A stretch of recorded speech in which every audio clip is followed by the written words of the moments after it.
¿Qué tal? ¿Cómo le va? Muy buenas noches, bienvenidos a De Local. Hoy vamos a estar hablando de este 2018, el balance de 2018, pero con las noticias, con los hechos más importantes vistos por reconocidos periodistas. El tema ya lo presentamos, pero primero damos pie a quienes son nuestros auspiciantes. El año de noticias, balance 2018 es el título de nuestro programa y hemos invitado para ello a algunos colegas, amigos, como Rubén Darío Ramón, quien ustedes lo conocen por ser el conductor de Somos Noticias y también director de FM Libre, y Guillermo Jeremía, quien es periodista de Canal 13 y conductor del programa Así son las cosas de FM Gospel. Buenas noches y gracias por venir. Gracias por la invitación, Fabián. ¿Cómo te va? ¿Qué tal, Fabián? Buenas noches para todos. Bueno, ¿qué destacan de este 2018 en materia de noticias? Vamos por orden de nacimiento. Bueno.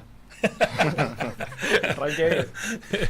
No, bueno, de los últimos años es el más intenso en términos de información. Ha tenido un devenir de acontecimientos que no te dejan acomodar una noticia, que surge otra. Ha habido en este 2018, lamentablemente, noticias poco auspiciosas en diferentes ámbitos. Claro, el eje, desde mi punto de vista, el eje informativo estuvo más concentrado en temas nacionales que en temas provinciales o locales.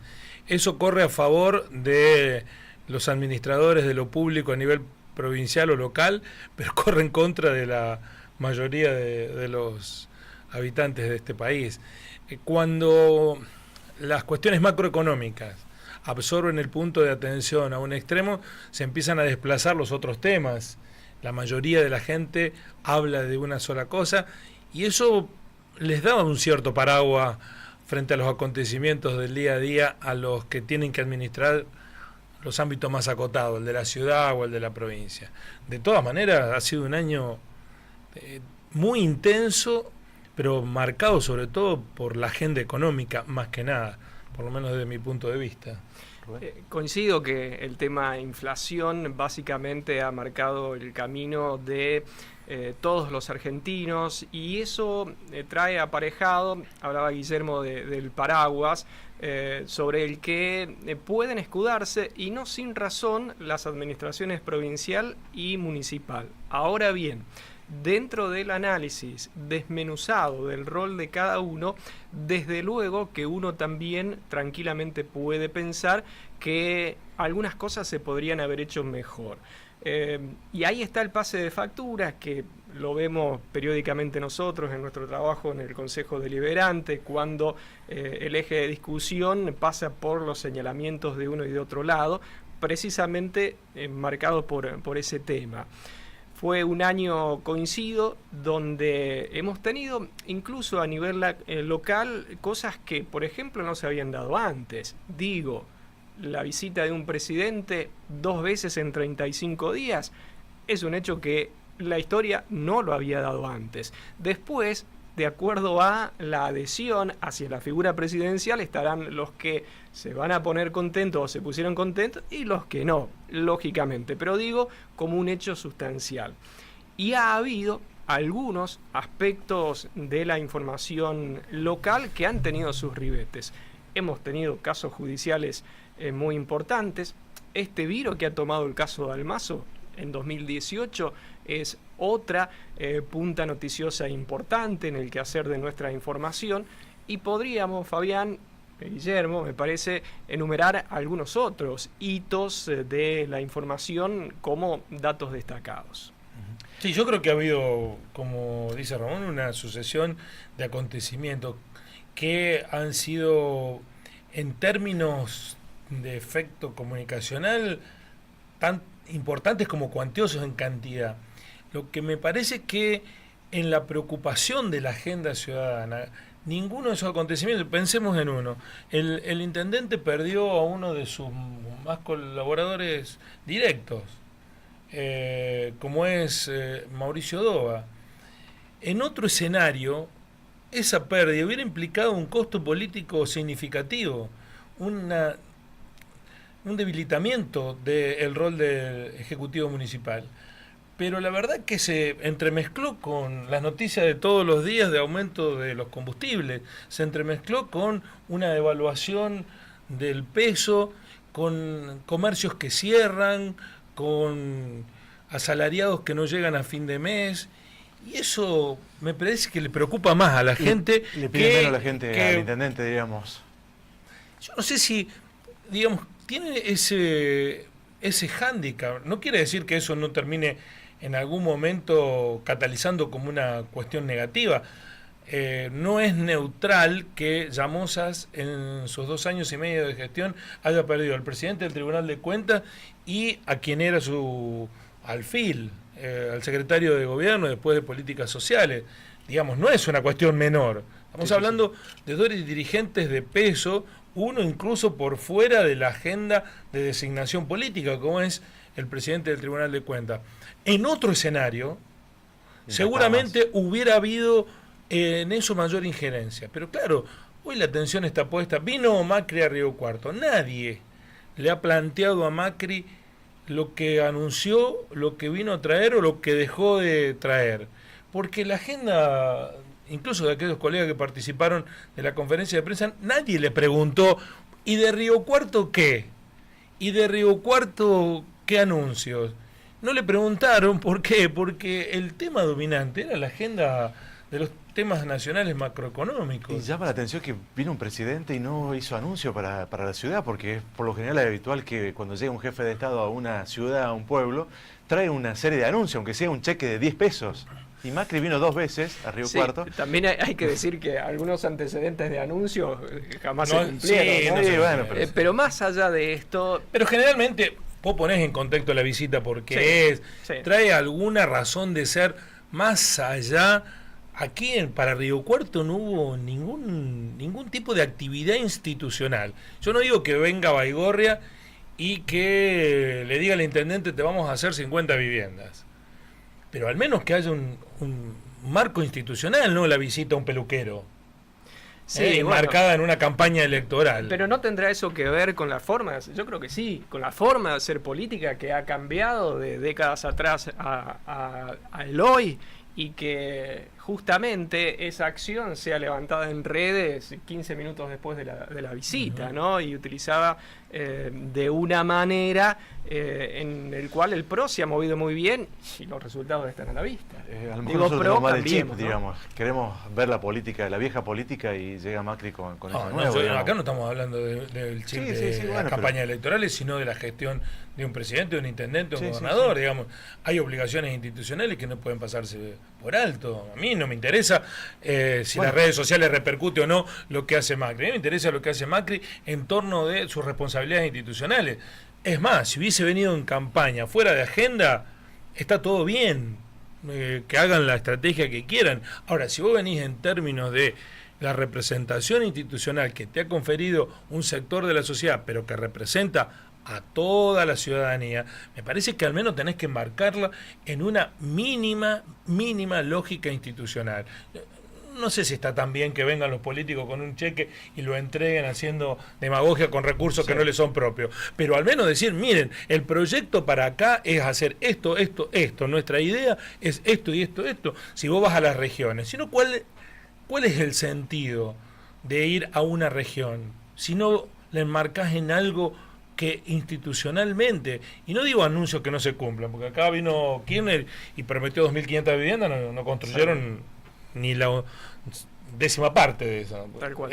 Y eso tampoco es lo que se quiere, pero digo, debe haber un marco institucional mínimamente respetado si uno cree que se quiere jerarquizar el rol del presidente en este caso. Me da la sensación que no se trata de la vieja y la nueva política, se trata de reconocer en una democracia los roles. Y me parece que en eso, este año, con estas 2 visitas del presidente, quedó claramente desdibujado el rol del presidente.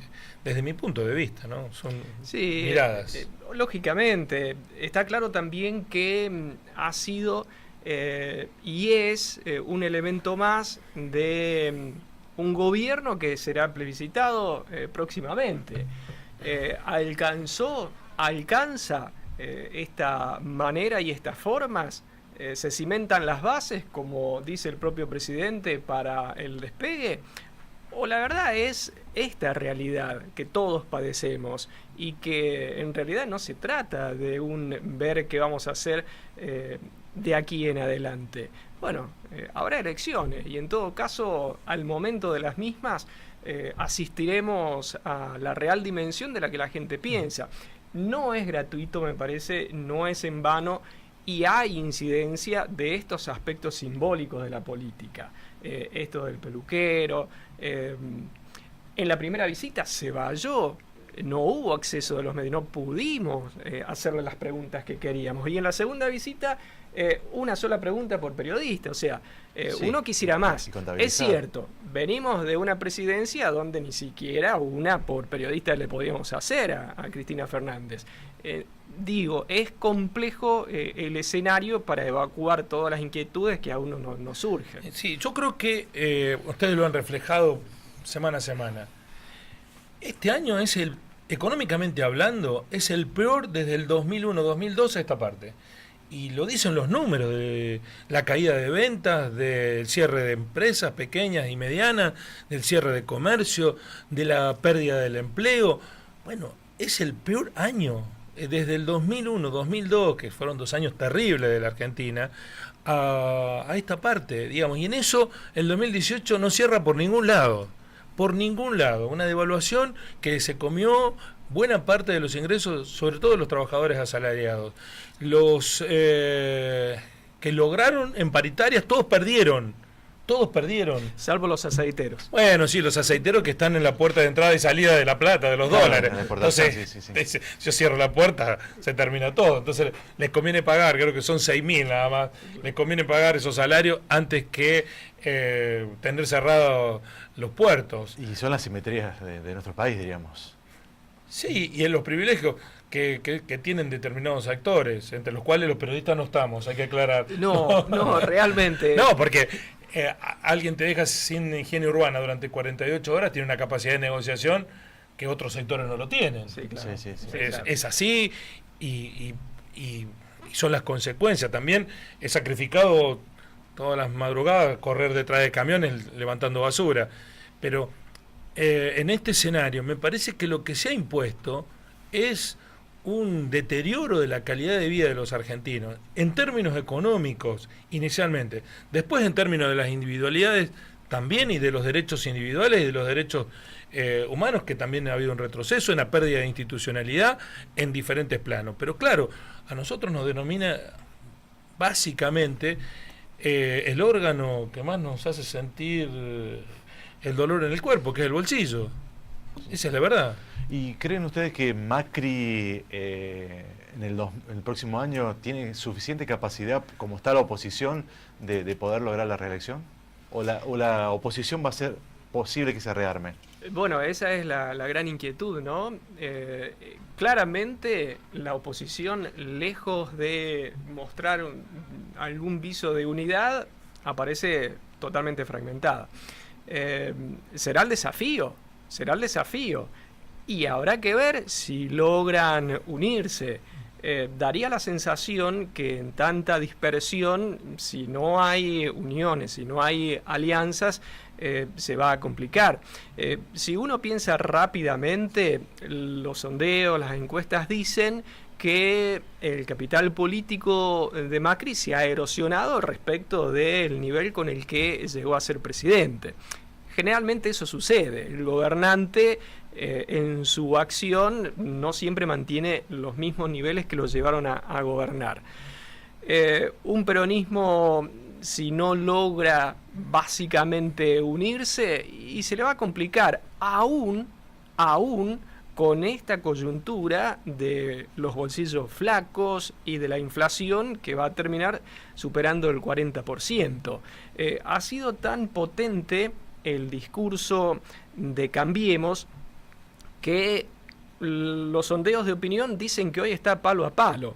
Ya entra a jugar Cristina Kirchner en la pulseada si fuese candidata, pero no está tan claro hoy que ante una eventual elección le gane a Macri. Va a ser realmente apasionante desde el punto de vista político, me da la sensación, los próximos meses. Y tendrá que mejorar la puntería, me parece, Cambiemos, si quiere buscar una reelección. Está erosionada, decía, la imagen de Macri, pero no, y vos, Guillermo, hacía referencia de la crisis casi similar a la de 2001, por lo menos una de las más importantes de los últimos años, y Macri todavía tiene caudal como para ser reelecto. ¿Quién lo sostiene? A mí me sorprende el núcleo duro de gente que todavía, por lo menos en lo que dicen las encuestas, los sondeos de opinión que hacen los consultores. Yo cuando hago una encuesta en los medios donde estoy, la mayoría, y en una ciudad que lo votó en la segunda vuelta en el 70%, a mí me sorprende la respuesta por lo negativa. No se corresponde ese núcleo duro con lo que nosotros, por lo menos en el trabajo periodístico que yo realizo, vamos templando cada día.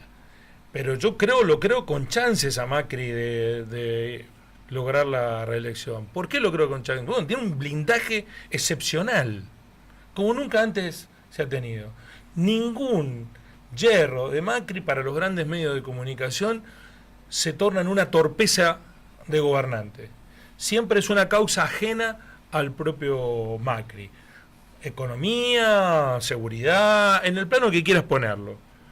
Bueno, eso es un beneficio muy grande. ¿Que alcanza con los medios? No alcanza. Bueno, pero ayudan mucho y crean sentido. Y en mucha gente, en un 30% todavía le han creado el sentido de que esto que están haciendo es en beneficio para que después algo bueno llegue. Te va mal, te va cada vez peor, pero en algún momento algo bueno va a llegar. Yo descreo de eso. No olvidemos que Macri ganó por un punto y pico por ciento de los votos en la segunda vuelta. Ahora, ¿que tiene chances? Sí, tiene chances primero porque lo que primó en la elección anterior fue el voto anti-Cristina Fernández de Kirchner, y si el kirchnerismo la necesita otra vez a Cristina es porque no pudo reconfigurarse. Y evidentemente eso va a volver a aglutinar en la vereda de enfrente a mucha gente. Bien. La síntesis yo no la creo. Si no sintetizan cosas que se pueden sintetizar, no tiene que sintetizarse. Para que haya un peronismo unido, por estar unido solamente, yo prefiero que no esté unido, que vayan los que tengan que ir, pero que presenten opciones electorales que se respeten, que reflejen el ideario que tienen mínimamente, no como Macri, que dijo blanco y terminó todo negro. Convengamos, Guillermo, que esto de las alianzas electorales, la historia indica que se juntan para... Ricardo Alfonsín ha venido varias veces a la ciudad de Río Cuarto y sigue despotricando del rol del radicalismo dentro de la... De hecho, hay una pata del radicalismo que está en Unidad Ciudadana. Está Moró, está Santoro. Pero digamos, creo que hay más empatías en esos dirigentes, en su pensamiento, en un sector del radicalismo. También hay un sector del radicalismo que es de derecha, que se alinea plenamente sin ningún tipo de prejuicio con Macri, y está bien si quieren estar en ese espacio. Lo que está mal decirte, yo voy a hacer una cosa y hacer exactamente lo contrario, es una estafa electoral. Yo no quiero que haya estafa electoral en la próxima elección. Si el peronismo se va a unir solo para ganarle a Macri, mal salida es para la Argentina. Seguro. Para mí esa no es una salida válida. Se tienen que unir los que tienen afinidades ideológicas. Para mí no tiene ninguna afinidad ideológica Urtubey con Cristina Fernández de Kirchner, por más que Urtubey la haya elogiado cuando era presidenta. No tienen afinidad ideológica. Entonces, ¿cómo hacen para sintetizarse en un mismo proyecto político? Yo lo veo difícil. Bien, vamos a marcar la pausa, así ocupamos también la silla, porque ya ha llegado Víctor Rapetti y seguimos hablando, pero vamos a hablar un poco de la ciudad, de la gestión de Llamosas y también a nivel provincial con Schiaretti. La pausa, ya regresamos. En Noticias, balance 2018 y sumamos a Víctor Rapetti a la mesa. Víctor, ¿qué tal? Buenas noches y un gusto de tenerte aquí. Gracias por la invitación, Fabián, el gusto es mío. Estas son horas de llegar, Víctor. Estas son horas de llegar. Vos tenés que decir como Buenos Aires, me agarró el tráfico, no tenía previsto. Pero un viejo truco es convertir la respuesta en pregunta. ¿Estas horas de llegar? Víctor, este 2018, ¿qué destacás? ¿Cuáles noticias destacás? Hablamos de Río Cuarto. Sí, por lo general, sí. En el contexto de Río Cuarto hay noticias, digamos, que tienen un volumen particular, como por ejemplo, creo que sobresale la muerte del ex gobernador de La Sota, ha tenido un impacto, además en el esquema político a futuro seguramente, pero particularmente Río Cuarto tenía alguna referencia en De la Sota por esa, digamos, presencia institucional y política que tuvo en Río Cuarto con la decisión de algunas obras en particular, con su presencia luego como un vecino más, comerciante. Había un lazo, posiblemente un vínculo de reconocimiento aún de los ajenos, no los propios del justicialismo hacia De la Sota, como una figura que estaba en Río Cuarto con cierto peso, más allá de todas las otras observaciones o análisis de orden político que se puedan hacer. Me parece que pegó fuerte la muerte de la Sota en Río Cuarto, que tuvo un impacto importante.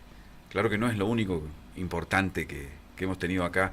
Yo decía recién en la pausa cuando llegaba que me parece que fue un hecho institucional bastante notable o notorio el hecho de la toma de la universidad durante 9 días, algo que no había ocurrido nunca. E inclusive por la manera en que se dio la protesta universitaria, con la participación incluso de personas de la conducción universitaria, no solamente de los alumnos o de los docentes. La propia conducción, el rectorado al principio estuvo adhiriendo a las manifestaciones, luego se encuentra en una encerrona por esto de la toma, a tratar de revertir la situación y recuperar, digamos, el control institucional, que generó también un intercambio de posiciones que me parece que se recuerda claramente. La muerte de la Sota, Guillermo, ¿puede significar un cimbronazo dentro del justicialismo con vistas a las próximas elecciones o lo va a capitalizar bien el Unión por Córdoba? Yo creo que coincido con Víctor respecto de que perdió la casa de la Sota era un centro de consulta permanente del hoy partido gobernante. Dejó muchos huérfanos políticos de la Sota en la ciudad de Río Cuarto. Debe ser del azotismo puro, por llamarlo de alguna manera, la ciudad que mayor cantidad de militantes tenía o referentes en distintos espacios. Yo creo que en ese sentido le resuelve un problema al peronismo, que tenía siempre dos tensiones en pugna, el schiarettismo y el del azotismo, que a veces incluso con sangre que llegó al río. Recordemos que cuando asume Schiaretti deja afuera unas 80, 90 personas que trabajaban en el centro cívico.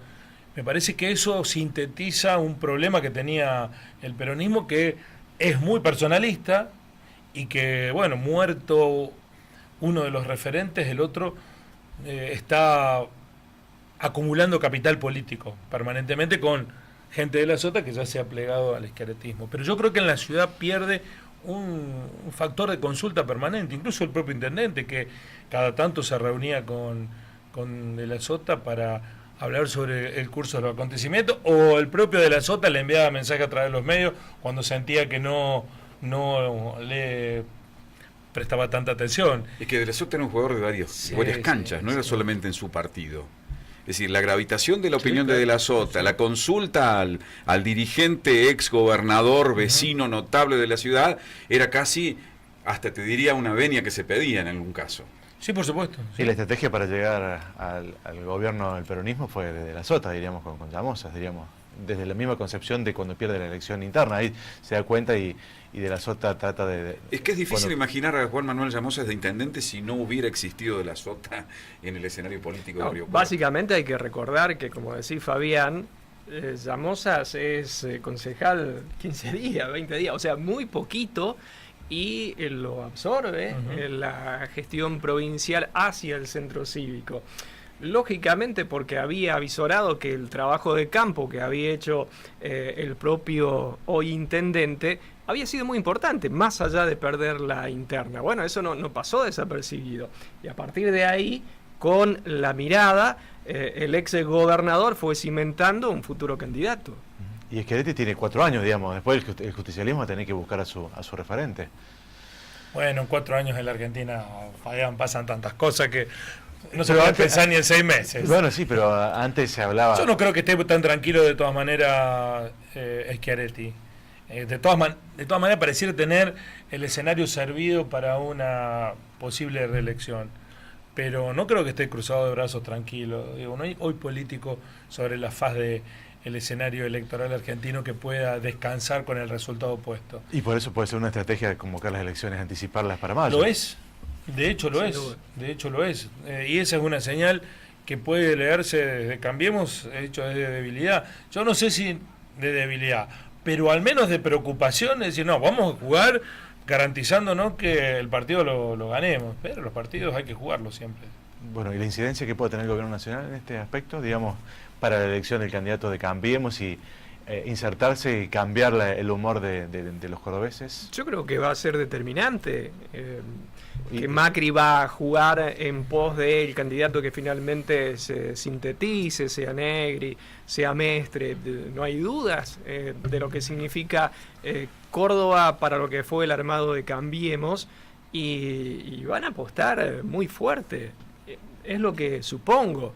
Es una provincia que le ha dado este famoso 7-3 y lo van a querer retener y van a querer ir más allá. Pero no sé si se va a traducir en el escenario de una elección provincial, sí. Aun cuando posiblemente... No, pero una cosa es que se traduzca en los votos y otra cosa es el apoyo y la intención. ¿Qué digo? Que van a poner toda la carne que puedan en el asador a nivel provincial, con estrategia, logística, recursos, ¿por qué no? Esa es la convicción que tengo, no sobre el resultado. Hay una pregunta que para mí no tiene respuesta todavía. ¿Quiere Macri que gobierne otro que no sea Schiaretti en Córdoba? ¿No le conviene tenerlo a Schiaretti como gobernante? Lo pregunto, yo no tengo la respuesta. Schiaretti ha sido uno de los más fervientes militantes de la gobernabilidad y del apoyo a Macri. Obviamente ahora buscará diferenciarse desde un punto de vista electoral, porque cuando llegan las elecciones, si no estás en la misma lista, querés que te voten a vos y no al otro. De todas maneras, a mí no me parece que hoy pueda plantearse Schiaretti un escenario crítico o hipercrítico del gobierno nacional. Después de un recorrido de 3 años, no digo de pleno apoyo, pero casi de pleno apoyo a las políticas impulsadas por la administración central. Me da la sensación que en eso se complementan. Sí, Víctor, vos como analizás, ves los 3 años de Schiaretti. Me parece que estos últimos meses de Schiaretti no tienen tal vez la prolijidad de orden político por algunas definiciones y algunas jugadas que tienen que ver con lo que va a ser el escenario electoral del año que viene. Se ve mucho más huidizo a las conferencias de prensa, a responder preguntas, como por ejemplo era habitual en las reuniones de cada mes cuando el gabinete baja a Río Cuarto y había una ronda al menos de unas 5 o 10 preguntas que ahora no las contesta el gobernador. Lo veo como, digamos, en la tensión, no la atención del escenario político preelectoral, pero no creo que esté, como dice Guillermo, resultando una figura de alguna incomodidad para el gobierno nacional. Tiene siempre la muletilla de decir somos distintos, no somos del gobierno nacional, trata de despegarse, pero a la larga, a la postre, digamos, juega un juego un poco más conciliador que otros gobernadores, y está claro. Me parece que tuvieran el mismo escenario, tanto Macri como Schiaretti, que no se diferencian, si bien a lo mejor están en una punta de cada uno del mismo escenario, pero no se sacan. Uno fue empleado de otro, ¿eh? Sí, sí. Esas cosas no se olvidan. En el menemismo. No, trabajó en SOCMA. Sí, sí, en la parte privada. Schiaretti en la parte privada fue empleado del padre de Macri. Me da la sensación, esto es mucho como un análisis táctico en el fútbol, ¿no? Sí. Decís, bueno, van a jugar así, juegan con 2 delanteros, no, juega con 1. Y después el partido sale como sale. Digo, uno puede especular con posibles estrategias de un lado y del otro. Y el voto es tan efímero y muchas veces, recién decías, en 6 meses, recordemos, el voto no positivo, de quien venía con un envión, parecía que iba a ser el próximo presidente. Se dilapidó. Bueno, en septiembre del año pasado, después de las elecciones, octubre, no septiembre, Macri se comía a los chicos crudos. Había sido validado en las elecciones de medio término, salió con apoyo, mucho apoyo electoral, base política. Terminamos el verano y entre marzo y abril el capital político que había construido en esa elección se le fue como agua entre los dedos, porque la economía te condiciona, te impone un curso de los acontecimientos que si no lo corregís, y el gobierno no lo ha corregido hasta ahora, te lleva puesto. Por eso los 6 meses parece un horizonte lejano, pero con este escenario económico, 6 meses pueden pasar un sinnúmero de cosas. Sin duda. Este escenario económico y político le ha beneficiado a Llamosa, que a lo mejor la población no le esté pidiendo tanto como en otras oportunidades a otros intendentes. Es difícil medir esto, cuánto más pedían antes y cuánto se pide ahora. Me da la sensación que el respaldo que ha tenido el intendente por parte de la provincia ha sido muy fuerte. Y el respaldo que se vio plasmado en los primeros tramos, recorrido con un sinnúmero de obras, muchas de ellas importantes, pero también con, por ejemplo, esto que ha criticado Cambiemos, la posibilidad de ir por dinero al Banco de Córdoba con giros en descubierto que ahora la oposición critica, es también parte de un apoyo. Y no es lo mismo ser del mismo palo político que el gobierno provincial o no. Me da la sensación que desde ese punto de vista ha tenido una cierta ventaja. También se empiezan a ver algunas grietas en la intendencia local, lo que comentó Guillermo respecto de los cambios de funcionarios, no es un dato menor. A nivel político, ahí hay capital que también se ha erosionado. ¿Y cuánto juega esto no en la elección? Y todavía falta, será la última de todas las que tendremos el año que viene. Por ahora la cosa a nivel social está controlada, no es un dato menor tener controlado el aspecto social. Se ha anunciado que en el presupuesto se contempla un incremento y que también ese perfil se va a seguir controlando. Claramente no emerge una situación de conflicto social hoy en la ciudad de Río Cuarto, más allá de la gravedad de la situación económica, del más del 40% que vamos a terminar de inflación al año, pero digo, eso no se traduce en algo que haga mella en la gobernabilidad del intendente. A mí me parece que Llamosa ha comunicado permanentemente, sistemáticamente, esa agenda. El otro día escuchaba a un colega decir el cassette, porque Juan Manuel Llamosa tiene, parece ensayado, el libreto del repaso de todas las obras que se han ido concretando. Y la verdad que no son pocas y no deja oportunidad de repasarlo. Y cada vez que se presenta con una inauguración, una remodelación, un relanzamiento, hace el repaso y hay un volumen de obras, evidentemente. Terminar las 250 casas no voy a hacer la agenda, no voy a repasar el listado, pero terminar 250 casas del plan de clase media, por ejemplo, me parece que tiene una resultante de imagen favorable, de reconocimiento, para 2 años y medio. Hay que recordar que las elecciones del año que viene no contemplan las locales, sino que es el subsiguiente, y que recién en 2019, cuando ya hayan pasado las batallas provincial y nacional, tendrá tiempo de reencontrarse seguramente Llamosa con un escenario para proponerse lo que seguramente va a ser la reelección. ¿Cotreco es el karma de Llamosa, Guillermo? Por lo que dijo en la campaña, que con él Cotreco no sabía más. La higiene urbana es un problema de todos los administradores. Si no la prestan bien, tenés un problema adicional. Mirá lo que pasa en Córdoba hoy en día. Sí, bueno, creo que hay un problema que está ligado con 2 cuestiones que...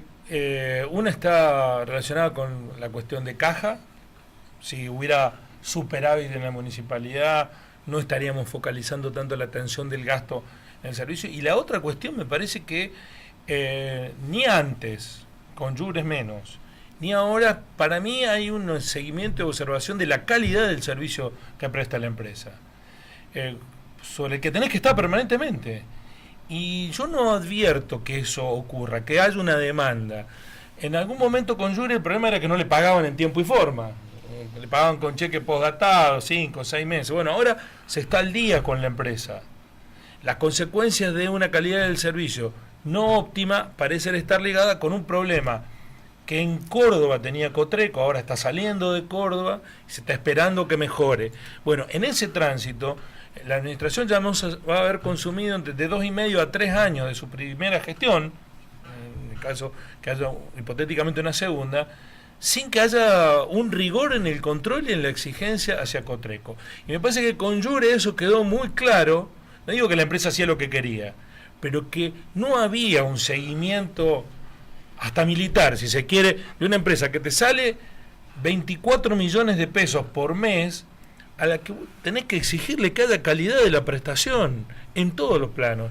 Y me parece que seguimos lidiando con el mismo problema. El municipio descansa en la tranquilidad que el servicio básico se cumple, salvo alguna protesta sindical, se recoge la basura. Bueno, pero no se avanzó ni en la planta para recuperar, ni en la separación de los materiales, ni en los programas de difusión para que la ciudad no la ensuciemos tanto. Hay una actividad educativa que hay que hacer sobre los riocuartenses, que somos muy ensuciadores de la ciudad, que no se está haciendo, digamos, son aspectos demasiado importantes que deberían estar trabajándose y que hay que pensarlos en el mediano o largo plazo. Bueno, nada de eso se está haciendo. Coincido que falta acelerar la contenerización. Sí, por ejemplo. Que era un tema que tenía que ver con las modificaciones de los recorridos. Tienen que encontrar una planta para hacer el reciclado. Y no... Coincido en que hay una, digamos, una relajación respecto de la exigencia que desde servicios públicos se debe hacer sobre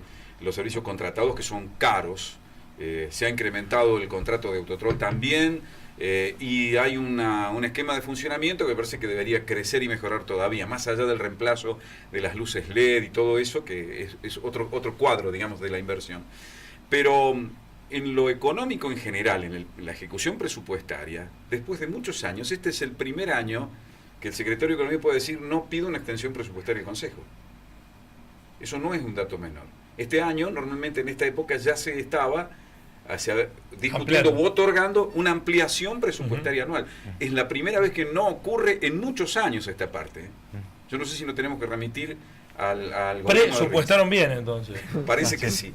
Bueno, desde la oposición están poniendo el grito en el cielo por el volumen económico que deberá pagar el intendente que venga. Claro.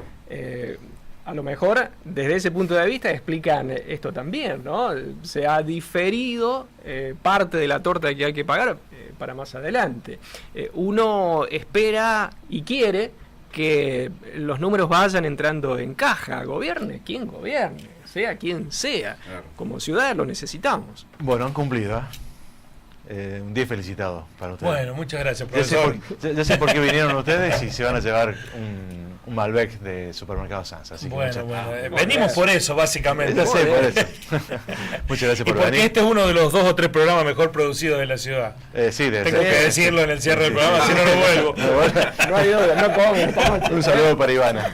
Muchas gracias por venir y bueno, que tengan feliz año para todos. Feliz año, así feliz que, año para gracias. todos. que el 2019 se cumplan todos los deseos. Perdón por la demora. No, por favor. No. Después lo decís las razones, Víctor. Marcamos la pausa, ya regresamos en la parte final del programa. Javier Milanesio, ¿qué tal? ¿Cómo le va? Muy buenas noches. Buenas noches, Fabián, ¿cómo estás? Bueno, hacer un balance de este 2018 es más que complejo, digamos. Más que complejo, sí. Ha pasado de todo. Hubo de todo.